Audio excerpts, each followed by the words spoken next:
مولاي صل وسلم دائما ابدا على حبيبك Allahumma salli wa sallim wa barik ala sayyidina wa habibina wa syafi'ina Muhammad wa ala alihi wa ashabihi ajma'in, amma ba'du. Hadirin jamaah salat subuh yang dirahmati Allah Subhanahu wa taala, pada subuh Jumat pagi ini kita tidak membuka kitab Mukhtarul Ahadis, akan tetapi kita akan sedikit membahas tentang kitab Nasaihul Ibad. Jadi kitab Nasaihul Ibad ini adalah kitab yang dikarang oleh salah satu ulama dari Indonesia, yaitu yang bernama Imam Nawawi Al-Bantani. Jadi Imam Nawawi berasal dari Banten. Jadi kitab ini sangat terkenal di negeri Arab. Baik, kita mulai pembahasan kita pada pagi hari ini. Bismillahirrahmanirrahim. Qala an-nabiy sallallahu alaihi wasallam, Rasulullah sallallahu alaihi wasallam bersabda, sayati zamanun ala ummati, akan datang suatu masa terhadap umatku, kata Nabi. Akan datang suatu masa terhadap umat Rasulullah sallallahu alaihi wasallam, yuhibbuna khamsan, mereka cinta yang 5, wayan sauna khamsan, akan tetapi mereka lupa akan yang 5. Jadi ini sudah terjadi pada saat sekarang ini. Kita cinta kepada 5 hal yang belum tentu kita akan memperoleh 5 hal itu. Akan tetapi kita lupa akan 5 hal, yang mana 5 hal yang kita lupakan itu pasti kita akan temui. Yang pertama, yuhibbunad dunya wa yansawnal uqbah, mereka cinta kepada kehidupan dunia, wa yansawnal uqbah, akan tetapi mereka melupakan akan kehidupan akhirat. Mereka sibuk dengan kehidupan dunia, umat Rasulullah zaman sekarang ini. Mereka sibuk dengan kehidupan dunia, mereka dilalaikan dengan kehidupan dunia yang belum tentu semua dunia ini akan kita raih, akan kita dapati. Akan tetapi wayan saunal uqbah, mereka lupa akan kehidupan akhirat yang pasti kita akan temui, namanya kehidupan akhirat. Apa yang dilupakan oleh umat Rasulullah SAW sehingga mereka lupa kepada akhirat, lupa terhadap melakukan amal soleh. Karena dunia ini adalah tempat kita mencari bekal, tempat kita mencari kebutuhan kita untuk negeri akhirat. Akan tetapi sebaliknya, akhirat dilupakan, dunia lebih dicintai. Itu yang pertama. Yang kedua, yuhibbunad duar wa yansawnal kubur. Umat Nabi Muhammad ini cinta kepada bangunan-bangunan. Umat Nabi Muhammad ini cinta kepada rumah-rumah. Dengan cara apa? Lizinatiha, dengan cara menghias rumahnya, mempercantik rumahnya, memperindah rumah dan bangunannya.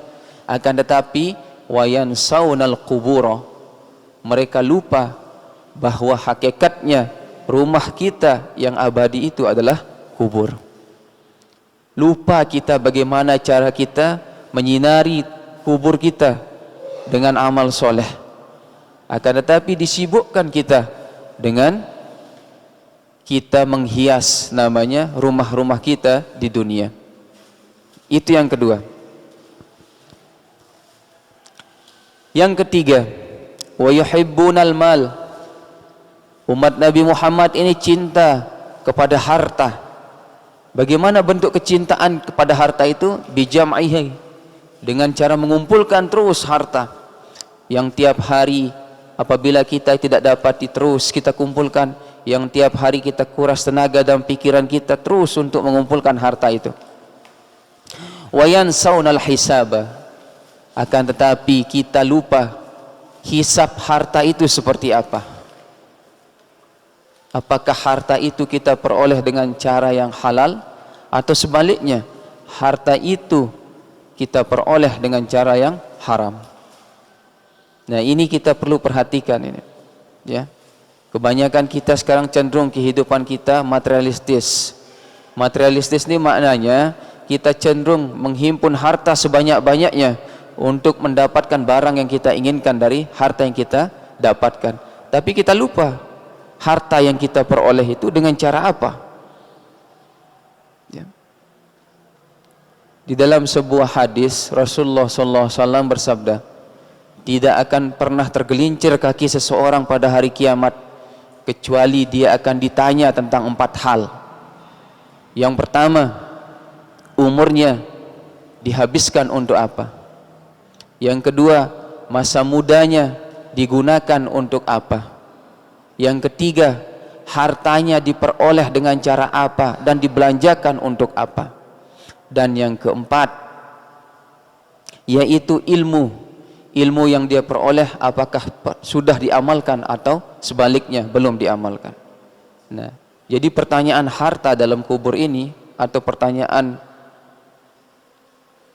yang kita miliki dalam bentuk uang atau hal-hal yang lain ini, 2 pertanyaannya. Dari mana kau dapatkan dan untuk apa kau belanjakan? Jadi berat pertanyaan jikalau kita memiliki harta ini. Nah, ini yang ketiga. Selanjutnya yang keempat, wa yuhibbunal ayal. Mereka umat Nabi Muhammad cinta kepada keluarga-keluarga mereka, ahlul bait mereka, ya.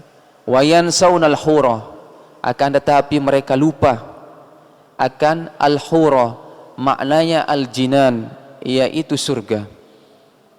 Mereka cinta kepada keluarga, tapi mereka lupa bagaimana cara mendidik keluarga itu melalui menanamkan nilai-nilai agama agar kelak berkumpul di surga.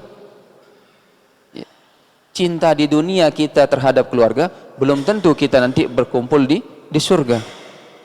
Ya. Makanya di dalam Al-Quran disebutkan, ya ayyuhallazina amanu qu anfusakum wa ahlikum nara. Hai orang-orang yang beriman, peliharalah dirimu dan keluargamu dari api neraka. Bagaimana cara kita melihara keluarga kita? Tanamkan nilai-nilai agama, ajarkan tentang agama, bahwa dunia ini sementara, akhiratlah yang abadi. Jangan sampai kecintaan kita kepada keluarga melupakan kita mengajarkan, menanamkan nilai-nilai agama, yang mana nanti kita hanya berkumpul di atas dunia tapi tidak berkumpul di akhirat, tepatnya di dalam surga. Ya. Terakhir, wa yuhibbunan nafsa. Manusia zaman sekarang, umat Nabi Muhammad, mereka lebih cinta kepada diri mereka sendiri. Wa yansawnallaha, dan mereka lupa terhadap Allah. Bagaimana bentuk kecintaan kita kepada diri kita sendiri? Yaitu dengan cara kita mengikuti keinginan-keinginan kita, tapi kita melupakan Allah. Keinginan-keinginan itu apakah bertentangan dengan agama atau sejalan dengan agama? Nah, inilah bentuk 5 hal yang dikhawatirkan oleh Rasulullah SAW yang saat ini sedang terjadi pada umat Rasulullah SAW. Mereka cinta kepada yang 5 tetapi lupa kepada yang 5. Pertama, mereka cinta kepada dunia tapi lupa kepada akhirat. Yang kedua, mereka cinta kepada bangunan-bangunan. Mereka cinta kepada rumah-rumah mereka dengan cara menghias, memberikan sesuatu yang terbaik, tapi mereka lupa bagaimana cara menghias kubur itu. Yang ketiga, manusia sekarang cinta kepada harta tapi lupa bagaimana bentuk penghisapan harta itu kelak di akhirat. Yang keempat, manusia lebih cinta kepada keluarga tapi lupa bagaimana nanti apakah kita akan berkumpul dengan keluarga kita di surga. Dan yang terakhir, manusia cinta kepada diri sendiri tapi lupa kepada Allah Subhanahu wa taala. Hum minni bara'un. Kemudian Rasulullah sallallahu alaihi wasallam melanjutkan hadisnya, hum minni bura'u. Mereka berlepas kepada aku. Kata Rasulullah, mereka lepas dari aku. Wa ana minhum bari'u. Dan aku juga, kata Rasulullah, lepas dari mereka. Jadi kalau kita sudah cinta kepada yang lima, lupa kepada yang lima, Rasulullah bersabda, mereka lepas terhadap aku. Artinya mereka tidak mengikuti ajaran-ajaran yang aku telah berikan kepada mereka. Wa ana minhum bari'u. Dan aku pula berlepas dari mereka. Artinya melepas tanggung jawab Rasulullah kepada orang-orang yang cinta kepada yang lima. Nah, inilah bentuk kekhawatiran Rasulullah SAW kepada manusia di akhir zaman. Selanjutnya, qala Nabi sallallahu alaihi wasallam, Rasulullah sallallahu alaihi wasallam bersabda, la yu'tillahi li ahadin khamsan. Tidaklah diberikan oleh Allah bagi seseorang itu 5 perkara illa wa qad addalahu khamsan ukhra, kecuali Allah telah siapkan 5 perkara juga. Jadi Allah tidak akan memberikan kita 5 perkara jikalau kita belum melakukan 5 perkara. Apa yang 5 perkara yang disebutkan oleh Rasulullah sallallahu alaihi wasallam? Yang pertama, la yu'tihi asyukra illa wa qad adalahu az-ziyadah. La yu'tihi asyukra, tidaklah diberikan oleh Allah seseorang itu asyukra, yang memiliki rasa syukur, illa wa qad addalahu az-ziyadah, kecuali Allah akan menambahkan dari apa yang telah ia syukuri. Jadi Allah tidak akan memberikan 5 hal sebelum kita manusia melakukan 5 hal. Yang pertama, Allah tidak akan berikan tambahan nikmat kepada kita sebelum kita memiliki rasa syukur dalam diri kita. Ya. Itu maknanya hadis ini. Jadi bertambahnya nikmat itu sesuai dengan tingkatan rasa syukur kita kepada Allah. La yu'tihi asyukra, tidaklah diberikan oleh Allah kepada seseorang asyukra, yaitu syukur, illa wa qad a'addalahu az-ziyadah, kecuali Allah telah siapkan baginya nikmat. Arti nikmat itu az-ziyadah, yaitu penambahan. Jadi banyak-banyak kita bersyukur, maka Allah juga akan menambah nikmat kita. Yang kedua, wala yu'tihi ad-du'a illa wa qad addalahu al-istijabah. Tidaklah diberi oleh Allah akan seseorang dari doanya itu apa yang diberi oleh Allah, illa wa qad addalahu al-istijabah, kecuali Allah telah siapkan, yaitu bagi orang yang berdoa itu al-istijabah, yaitu dikabulkan, diterima doa-doanya. Jadi semakin sering kita berdoa, semakin besar juga peluang Allah untuk membuka pintu ijabahnya atau pintu diterima doa kita kepada Allah. Dimanapun kita berdoa, karena dalam Al-Quran disebutkan uda'uni astajib lakum, mintalah kepadaku, astajib lakum, niscaya aku akan penuhi, niscaya akan aku kabulkan bagi kalian doa-doa yang telah kalian panjatkan. Nah, jadinya Allah akan mengabulkan setiap doa dari lisan yang kita sampaikan.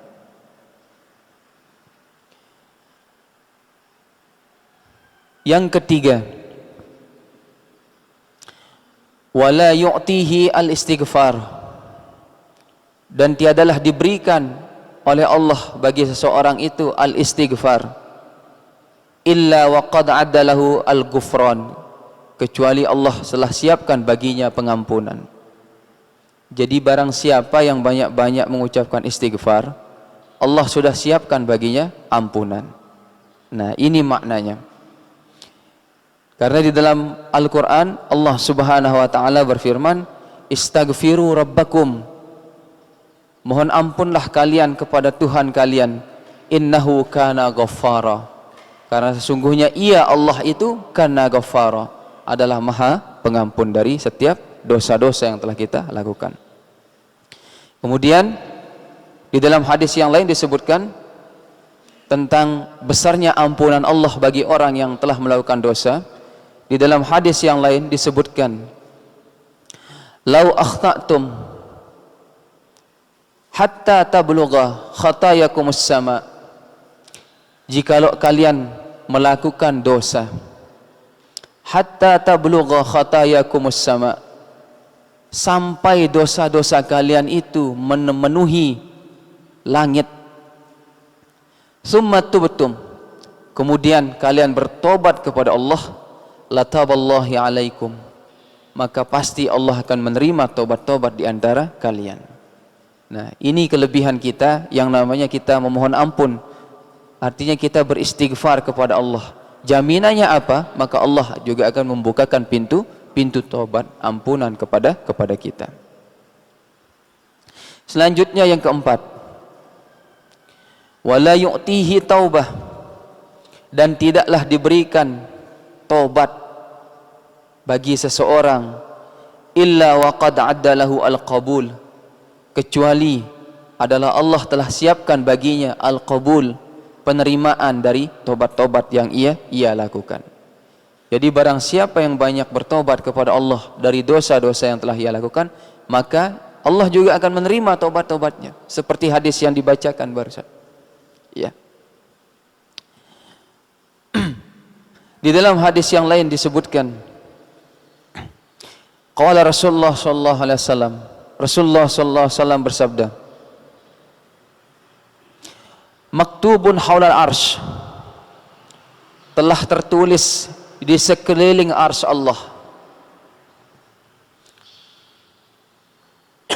qabla an tahluqad dunya, sebelum diciptakan yang namanya dunia ini, bi arba'ati alafin amin, 4.000 tahun yang lalu.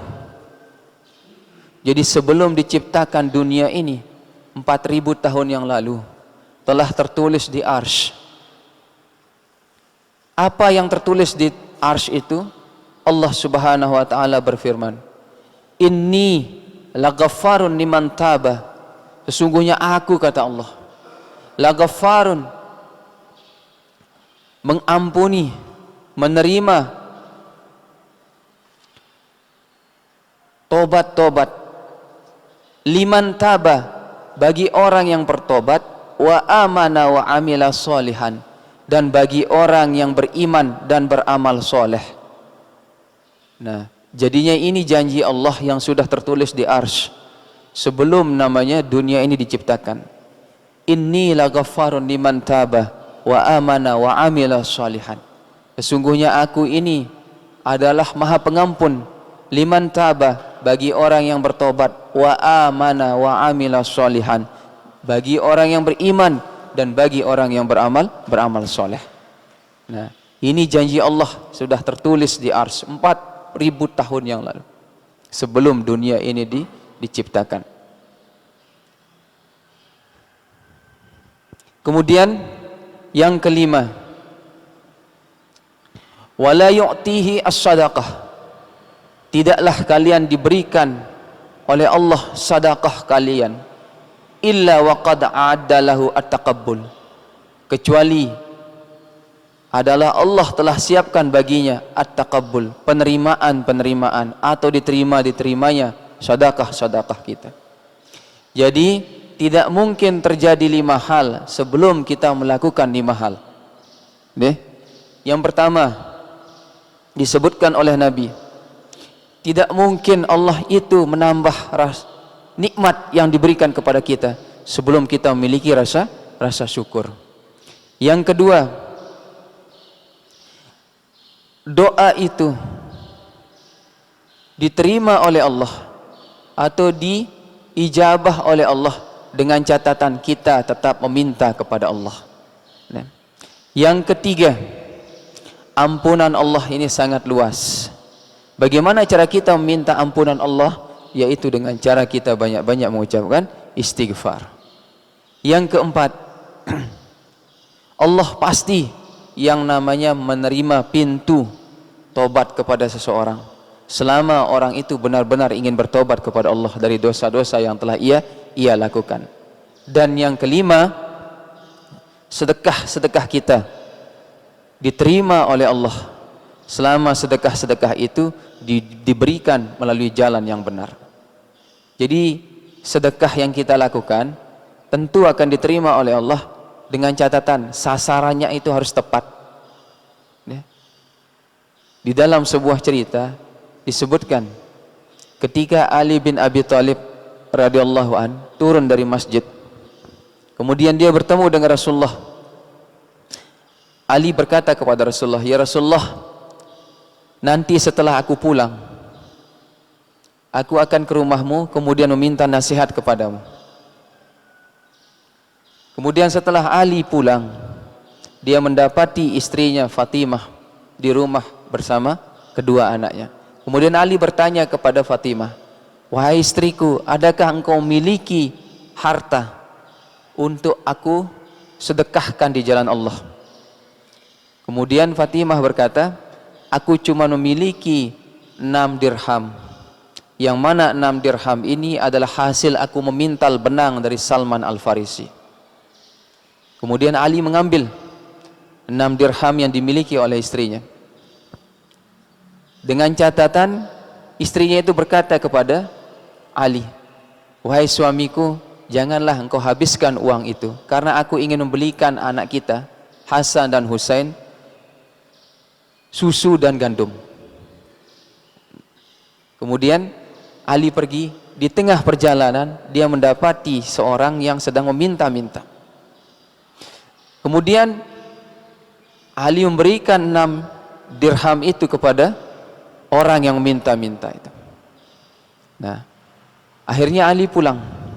Ketika dia pulang, dia bertanya lagi kepada istrinya, "Adakah sisa harta yang kau miliki, wahai istriku?"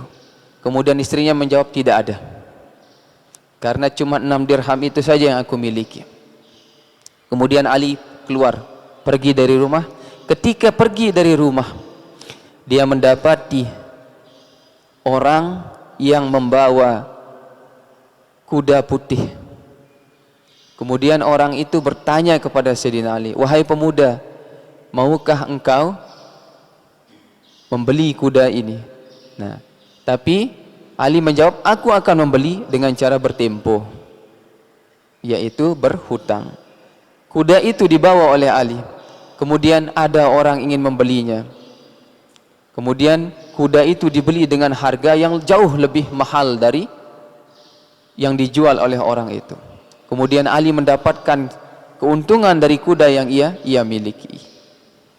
Nah, setelah itu barulah ia membawa hasil dari apa yang telah ia jual dari kuda itu. Kemudian Ali ingat bahwa tujuan awalnya adalah ingin bertemu dengan Rasulullah SAW. Ketika dia bertemu dengan Rasulullah SAW, Rasulullah berkata, "Apakah aku yang ingin bertanya kepada engkau, wahai Ali, atau engkau yang ingin bertanya kepada aku?" Kemudian Rasulullah berkata, Ali menjawab, "Engkau, wahai Rasulullah, yang lebih dahulu." Kemudian Rasulullah berkata kepada Ali, "Wahai Ali, sesungguhnya orang yang menjual kuda kepada engkau itu adalah malaikat Jibril, dan orang yang membeli kuda kepada engkau itulah malaikat Mikail." Nah, itulah kelebihan kita, namanya bersedekah. Bersedekah tapi melalui jalan yang benar. Nah, inilah 5 hal yang tidak diberikan kepada kita oleh Allah kecuali kita melakukan 5 hal sebelumnya. Nah, kemudian di dalam maqalah yang lain yaitu ucapan dari Abu Bakar As-Siddiq radhiyallahu an. Abu Bakar As-Siddiq berkata, "Az-zulumatu khamsun." Bermula kegelapan itu 5. Was-siraju laha khamsun. Dan penerang dari kegelapan itu juga 5. Ini pesan atau asar dari Abu Bakar As-Siddiq. Kegelapan itu 5 dan yang dapat menerangi kegelapan itu juga 5. Yang pertama, hubbud dunya zulmatun. Cinta terhadap dunia ini adalah kegelapan. Was-siraju laha at-taqwa. Dan yang dapat menerangi kegelapan di dunia ini adalah banyak-banyak namanya kita bertakwa kepada Allah Subhanahu wa taala. Jadi pangkal dari segala kegelapan dunia ini kan kecintaan kita kepada dunia, yaitu menuruti syahwat kita. Jadi jikalau kita menuruti syahwat nafsu kita, maka condong hati kita kepada kecintaan terhadap dunia. Akan tetapi penerang kita di atas dunia ini, kata Abu Bakar As-Siddiq, yaitu banyak-banyak kita bertakwa kepada Allah. Jadi takwa ini menerangi jalan kita di atas dunia. Yang kedua, wazambu zulmatun wassiraju lahu at-taubah. Dan bermula dosa itu adalah gelap. Wassiraju lahu at-taubah. Dan penerang dari dosa-dosa itu adalah kita banyak-banyak bertobat kepada Allah Subhanahu wa taala. Nah, disebutkan dalam hadis Nabi sallallahu alaihi wasallam, ini dampak dari kita melakukan dosa. Rasulullah sallallahu alaihi wasallam bersabda, "Innal abda, sesungguhnya seorang hamba, iza akhtaha khati'atan, apabila telah melakukan namanya dosa, nuktah fi qalbihi nuktatun, terdapat satu tetesan di dalam hatinya, saudaun, yang mana tetesan dalam hatinya itu berwarna hitam." Ini dampak dari dosa. Jikalau kita satu kali melakukan dosa, maka Allah turunkan satu tetesan dosa itu di dalam hati kita, dan tetesan itu berbentuk hitam. Fa iza huwa naza'a, dan apabila ia telah meninggalkan dosa-dosa itu, wastaghfara, kemudian dia bertobat kepada Allah, wataba, kemudian dia beristighfar kepada Allah dan dia bertobat kepada Allah, saqla qalbahu, maka bersihlah hatinya. Artinya tetesan hitam yang ada dalam hatinya itu dibersihkan oleh Allah melalui tobat dan istighfarnya. Wa in ada, akan tetapi jikalau dia kembali lagi melakukan dosa, zidat, maka ditambahlah fiha, di dalam hatinya itu, hatta ta'luwa, sampai dia memenuhi ala qalbihi, sampai tetesan-tetesan hitam itu memenuhi hatinya. Wahwarona, dan dia melihat allazi zakarahullahu ta'ala, dan dia memperhatikan apa yang telah disebutkan oleh Allah Subhanahu wa ta'ala, apa yang telah difirmankan oleh Allah Subhanahu wa ta'ala dalam Al-Quran, kalla bal rona ala qulubihim ma kanu yaksibun. Ini firman Allah. Sekali-kali kalian tidak pernah memperhatikan ala qulubihim, atas hati-hati kalian, ma kanu yaksibun, atas apa yang telah kalian perbuat atau atas apa yang telah kalian usahakan. Jadi ini bahayanya namanya dosa. Sekali kita melakukan dosa, maka Allah juga teteskan satu yang namanya cahaya hitam dalam hati kita. Apabila kita bertobat kepada Allah, apabila kita banyak-banyak mengucapkan istighfar kepada Allah, Allah hilangkan yang namanya tetesan hitam dalam hati kita.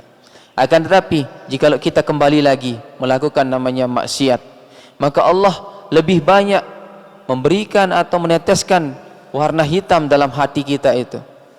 sampai dia memperhatikan firman Allah Subhanahu wa taala itu. Jadi apa firman Allah Subhanahu wa taala? Sekali-kali tidak kalian perhatikan bahwa apa yang telah kalian lakukan itu atas usaha kalian sendiri. Artinya apa yang telah dosa kalian lakukan itu semata-mata itu timbulnya atau datangnya dari usaha kalian sendiri. Nah, ini yang kedua. Jadi dosa itu zulmatun, membawa kepada cahaya kegelapan, dan penerang dari dosa itu adalah taubat kepada Allah. Selanjutnya yang ketiga, wal qabru zulmatun, dan bermula kubur itu gelap. Wassiraju lahu la ilaha illallah Muhammad Rasulullah, dan yang dapat menerangi kubur kita adalah kita banyak-banyak yang namanya mengucap kalimat la ilaha illallah Muhammadur Rasulullah. Di dalam sebuah hadis Rasulullah sallallahu alaihi wasallam bersabda, innallaha ta'ala, sesungguhnya Allah Subhanahu wa taala, harrama 'alan nar, mengharamkan atas api neraka itu, man qala la ilaha illallah, bagi orang yang banyak mengucap kalimat la ilaha illallah, ia bertagi biha, yang mana orang yang banyak mengucapkan kalimat la ilaha illallah itu ia bertagi biha, semata-mata mereka mengharap dengan kalimat la ilaha illallah itu wajah Allah ta'ala, mengharap ridho dari Allah Subhanahu wa ta'ala. Nah, ini luar biasanya atau dahsyatnya namanya kalimat la ilaha illallah. Selain penerang kita di dalam kubur, nah juga Allah janjikan kita melalui lisan baginda Rasulullah SAW, neraka diharamkan bagi orang yang banyak mengucapkan kalimat la ilaha illallah, yang mana dia mengucap kalimat la ilaha illallah itu semata-mata mengharap ridho dari Allah Subhanahu wa ta'ala. Kemudian dalam hadis yang lain juga disebutkan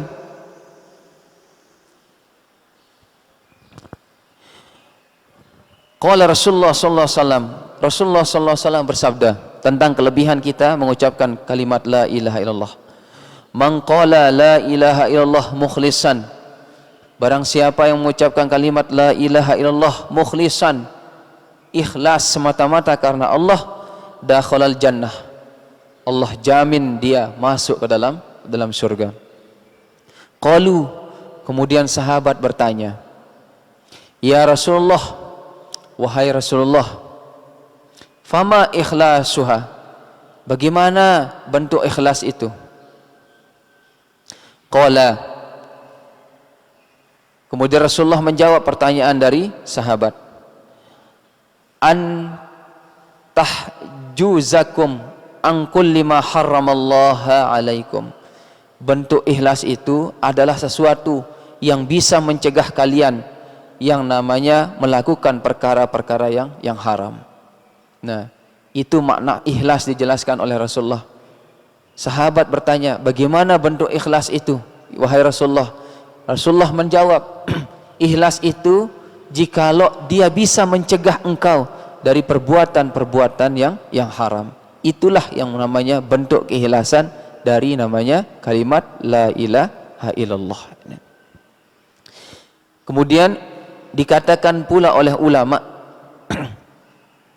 sab'atu asya tanurul qalbi, ada 7 hal yang dapat menerangi hati kita. Yang pertama, kata ulama, al-ikhlasu fil ibadah, ikhlas dalam beribadah. Yang kedua, birrul walidain, berbakti kepada kedua orang tua. Yang ketiga, silaturahim, banyak-banyak kita bersilaturahim. Yang keempat,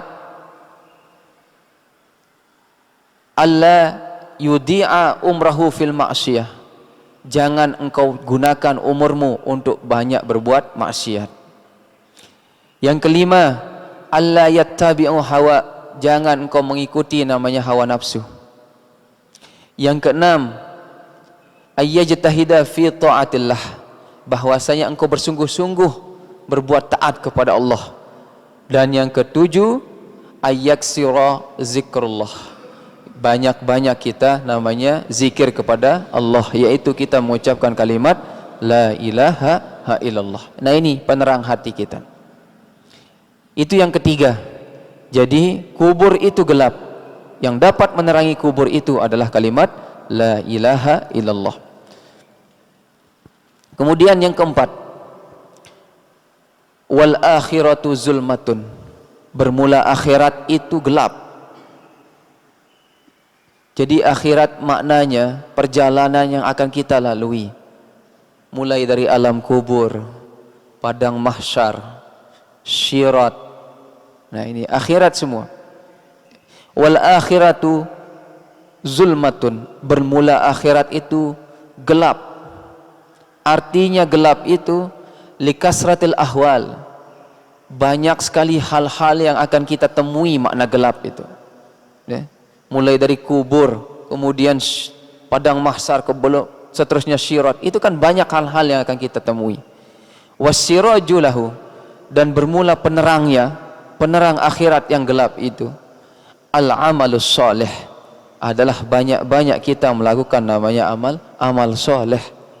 Kubur, alam akhirat yang dapat membantu kita dalam kubur, amal soleh. Ya. Mahsyar akhirat yang dapat membantu kita, amal soleh. Syirat yang akan kita lalui untuk sampai ke dalam surga yang dapat membantu kita, amal soleh. Nah. Dan yang terakhir, wasyiratu zulmatun. Dan bermula syirat yang akan kita lalui itu, jembatan yang akan kita lalui yang menghubungkan antara mahsyar setelah kita dihisab sampai dengan surga yang di bawahnya neraka, itu gelap. Kata Abu Bakar, wassiraju. Dan bermula yang menerangi lahu baginya itu al-yaqin, yaitu keyakinan. Keyakinan kita yaitu membenarkan tentang hal-hal yang gaib. Nah, ini 5 hal yang dipesankan oleh Abu Bakar, bahwa 5 hal yang gelap itu ada penawarnya, ada penerangnya. 5 hal juga yang bisa menerangi kita. Yang pertama disebutkan, dunia ini gelap. Yang dapat menerangi dunia hanya ketakwaan kepada Allah Subhanahu wa taala. Yang kedua, dosa ini gelap. Dan dapat menerangi dosa itu adalah tobat kepada Allah. Bagaimana bentuk gelapnya dosa ini? Disebutkan dalam hadis seperti yang bacakan tadi, 1 kali kita melakukan dosa, maka Allah juga meneteskan 1 titik hitam di dalam hati kita. Nah. Kemudian yang ketiga, wal qabru zulmatun. Bermula kubur itu gelap. Dan yang dapat menerangi kubur kita adalah banyak-banyak kita mengucapkan kalimat la ilaha illallah. Yang keempat, akhirat itu gelap. Ya. Perjalanan akhirat itu gelap. Dan yang dapat menerangi kita perjalanan akhirat yang gelap itu adalah banyak-banyak kita melakukan namanya amal soleh. Ya. Dan yang terakhir, syirat itu adalah gelap. Perjalanan kita menuju surga itu gelap, melewati jembatan namanya syirat itu gelap. Dan yang dapat menerangi kita yaitu keyakinan. Apa makna keyakinan di sini? Yaitu tahqiqut tasdiq bil ghaib. Yaitu kita membenarkan tentang perkara-perkara yang gaib. Nah, itu makna dari yakin kita, namanya melewati syiratal mustaqim ini. Nah, inilah 5 pesan dari Abu Bakar tentang bagaimana cara kita bisa melewati 5 hal dengan 5 hal, ya. Nah, jemaah salat subuh rahimakumullah. Sampai di sini dulu pembahasan kita pada pengajian subuh kita Jumat pagi ini. Insyaallah pada Jumat subuh yang akan datang kita akan melanjutkan kembali kajian tentang kitab Mukhtarul Ahadis. Jadi ini kitab Nasaihul Ibad ini lebih kepada kitab tasawuf. Ya. Lebih kepada kitab tasawuf. Jadi ini berbicara tentang hati. Kebanyakan kitab-kitab yang dikarang oleh Imam Nawawi itu memang kebanyakan kitab yang menyangkut tentang hati. Bagaimana cara pembersihan hati kita. Dan salah satunya adalah Nasaihul Ibad. Makna Nasaihul Ibad ini adalah nasihat. Nasihat bagi hamba-hamba. Nah, ini makna dari kitab Nasaihul Ibad. InsyaAllah akan kita lanjutkan pengajian kita pada Jumat yang akan datang. Wallahu subhanahu wa ta'ala alam. Bismillahirrahmanirrahim. Alhamdulillah rabbil alamin. Hamdan yuafi ni'ama yukafi'u mazidah ya rabbana lakal hamdu kama yanbaghi li jalalika wajhikal karim wa azim sultanik. Allahumma salli ala sayyidina Muhammadin nabiyil ummil habibil alil qadr azim li jahi wa ala alihi wa sahbihi wasallam. Allahumma amnun alaina bisafa'il ma'rifah wa habna tasihal muamalah fima bainana wa bainaka la sunnah warzuqna sidqata wa quli alayka wa husnul zanni bika wa amnun alaina bikulli ma yukaribuna ilaik makrunan bi fadrin bi rahmatika ya arhamar rahimin. Allahumma inna na'udzubika min ilmin la yanfa' min qalbi la yakhsha' min nafsin la tashba' wa min da'watin la yustajabu lah. Rabbana atina fid dunya hasanatan fil akhirati hasanatan wa qina adzabannar. Subhana rabbika rabbil izzati amma yasifun wa salamun alal mursalin. Alhamdulillah rabbil alamin. Wassalamualaikum warahmatullahi wabarakatuh.